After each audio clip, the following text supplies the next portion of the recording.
I can't believe my life has come to this. All I ever do is go out of my way to help others. But on the few occasions I need help, nobody ever comes through for me. I, a 36-year-old female, have been with my husband, a 35-year-old male, for a total of almost 10 years, married for 7. We had what I thought was my child by surrogate over 2 years ago, because after 4 years of trying to conceive with no success despite medical interventions, it turns out I am unable to carry a child to term. I had always wanted to be a mum.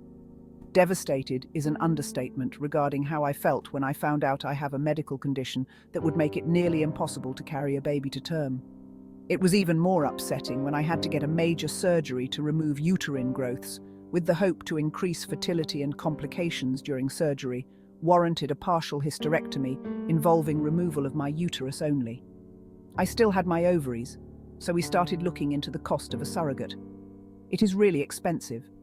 My close friend since college, who'd already had 2 kids of her own, offered to serve as the surrogate for us to cut down on costs.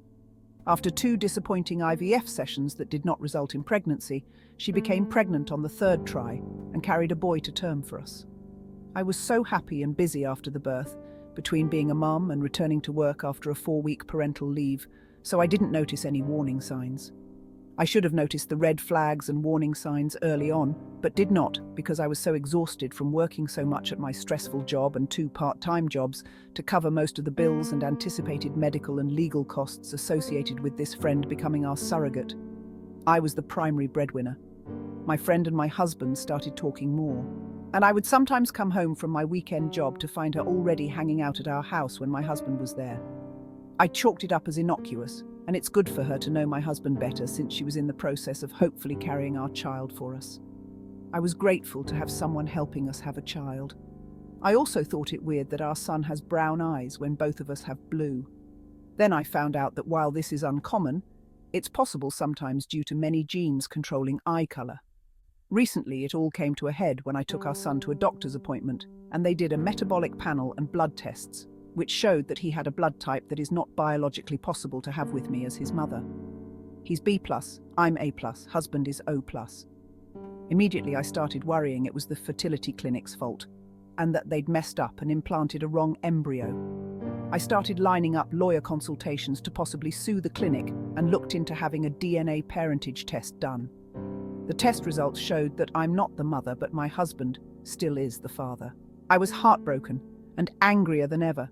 Talked to lawyers about medical malpractice in the fertility clinic we'd used. Then my husband confessed that he'd slept with my friend, our surrogate, on a few different occasions during our struggle to have her get pregnant with our embryos. This means what I thought was our son conceived by IVF and carried with a surrogate isn't my son at all, and was in fact conceived the old-fashioned way, which I can't ever do. Livid and absolutely broken at the same time doesn't even begin to describe how I feel. I've been breaking down into crying spells over and over again about this.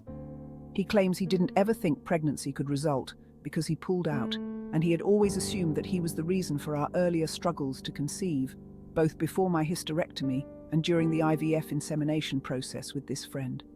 I felt an immediate triple betrayal, from what was supposed to be my husband, my friend, and now knowing my child isn't even really mine.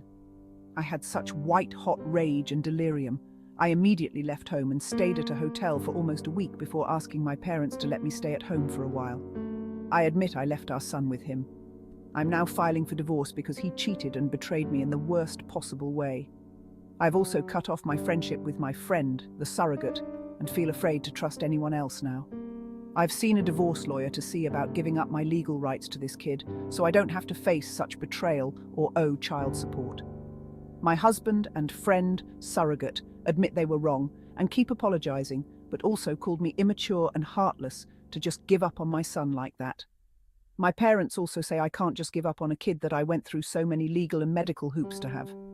When I told them I refused to stay in a cheater marriage and I'd rather adopt someday with a better, more trustworthy partner, they also told me I was wrong and that maintaining my parental rights isn't much different than if I adopted outright.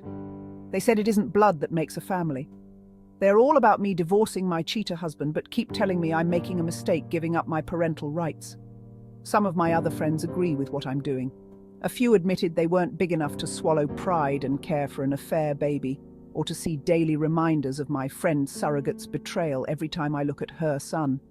I just want a clean break and a fresh start.